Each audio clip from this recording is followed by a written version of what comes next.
that were humble, and God began to commit things to them, and suddenly they now began to gain some form of influence.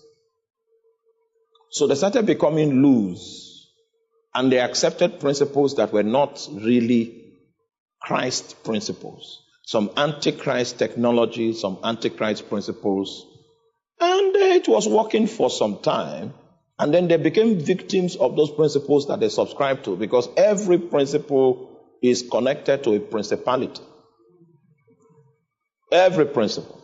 And that's why we must be sure that the principles that you are running with are principles that are righteous. Because if they are not righteous, you are doing business, you are trading with principal spirits that such principles mirror their civilization. And after a while, these principalities will make demands on you.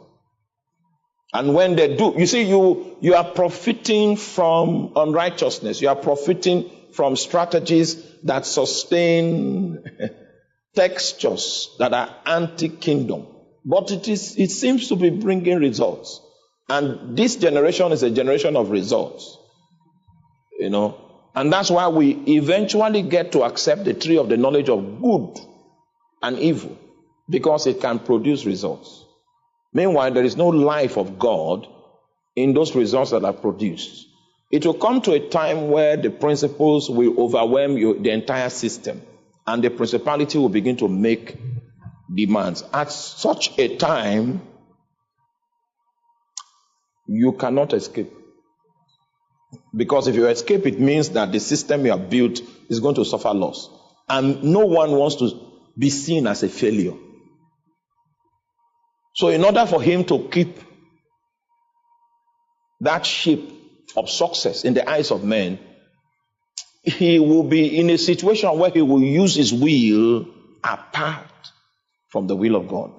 The moment that has happened, then the thing that happened to Lucifer that we're investigating, his fall, will become what will result.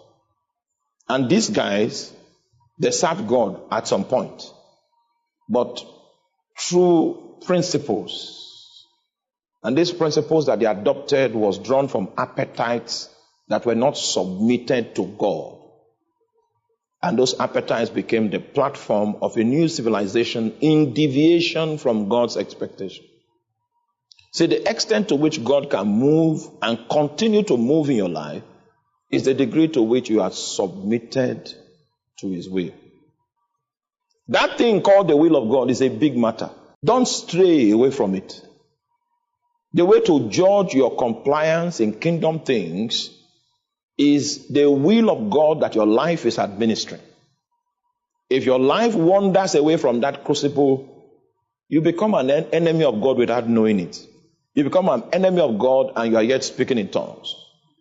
Lucifer was the light bearer, but he fell because his will was occasioned against what? The will of God. May you not desire success much more than to please God. May you not desire it. Because these days, the demarcation is no longer clear. You see pastors boasting about buildings. Building. You talk, okay, let's listen to. He's talking about a building that it was. Now, go to the New Testament, you will discover that there was no building project. Now, the question is, was it an omission?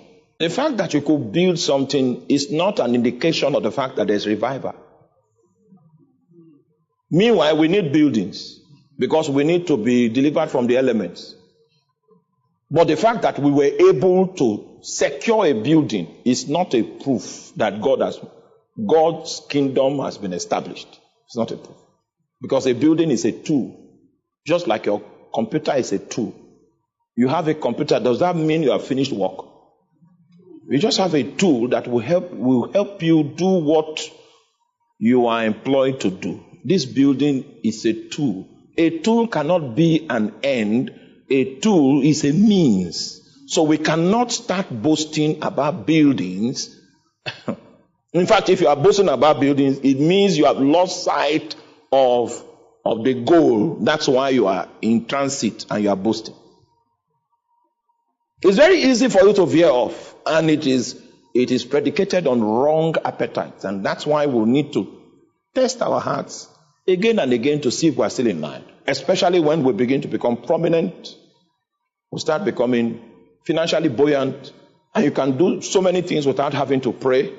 You are on a slippery ground. Yes, because you can fight God conveniently. You have ability, you have resources. As you grow in God, as you grow and God gives you the grace to enter into levels of influence, make sure that you go back to God and inquire to find out what that influence was supposed to be wielded to achieve, so that at every point in time you are within the scope of the will of God. This creature fell because he decided to poise his will against the will of God.